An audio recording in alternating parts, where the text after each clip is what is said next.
This channel does not promote any violent, harmful, or illegal activities. All content provided by this channel is meant for an educational purpose only.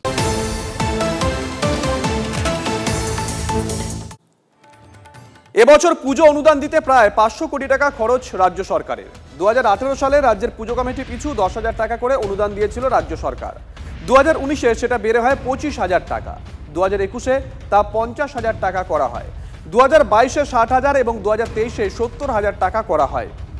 গত বছর আরও 15,000 টাকা বাড়ানো হয়, অর্থাৎ 2024-এ রাজ্য সরকারের পুজো অনুদান ছিল 85,000 টাকা।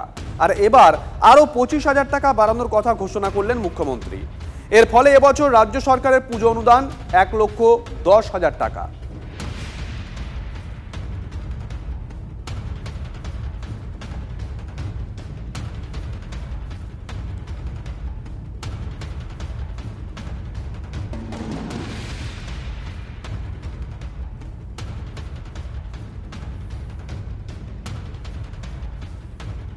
$1,10,000 কেন 2,10,000 দিয়ে দিন, কিন্তু দিয়েটা কর্মচারীদের মিটিয়ে দিন। 80% বিদ্যুতের বিলে ছাড়, 80% বিদ্যুতের বিলে যা পারেন করুন। লাগছে চাকরি দিন, 6 লক্ষ শূন্য পোস্ট আছে, ফিল আপ করুন। আশা কর্মী, ICDS, contractual, casual, civic volunteer, village police, data entry অপারেটরদের বেতন বাড়ান, ডিএটা কমপ্লিট করে দিন।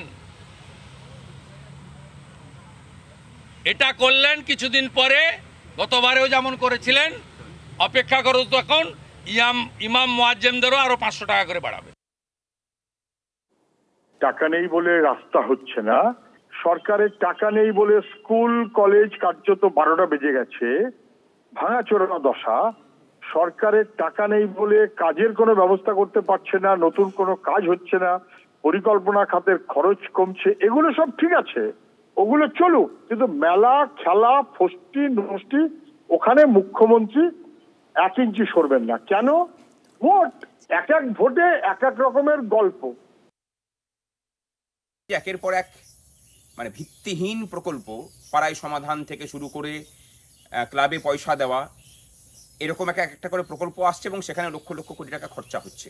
এই পুজো মানে কমিটিগুলোকে দেওয়ার জন্য 500 কোটি টাকা খরচা হবে। এর সাথে আমাদের বিরোধ কিছু নেই, কিন্তু আমাদের বক্তব্য হলো যে আমরা যারা সরকারি কর্মচারী, যারা এই সরকারের বিভিন্ন প্রকল্পগুলোকে বাস্তবায়িত করি, তারা মানে কর্ম করেন এবং তার কর্মের সঠিক পারিশ্রমিক দাবি করেন। সেই সময় সরকার বলে যে টাকা নেই। এই টাকা না থাকার গল্পটা আসলে একদম বানানো গল্প এবং এটা একটা ন্যারেটিভ। কিছু কিছু পুজো, যারা ছোটোখাটো পুজো তাদের খুব মানে ভালো হবে, এবং যারা বড় পুজো তাদেরও কিছুটা হলেও কিছুটা পাবে। এতে মানুষ পুজো করার মতো, এই আমি কলেজ স্কোয়ার দুর্গাপুজোর সেক্রেটারি, আমি বলছি, তা আমাদের কিছুটা সমৃদ্ধ হবে আর কি। কোনো একটা জায়গায় আমরা সেই জায়গাটাতে তার মূল্যবান টাকাটুকু নিয়ে অন্ততপক্ষে তাকে আমার পুজোতে আমরা কিছুটা সহায়তা পাবো।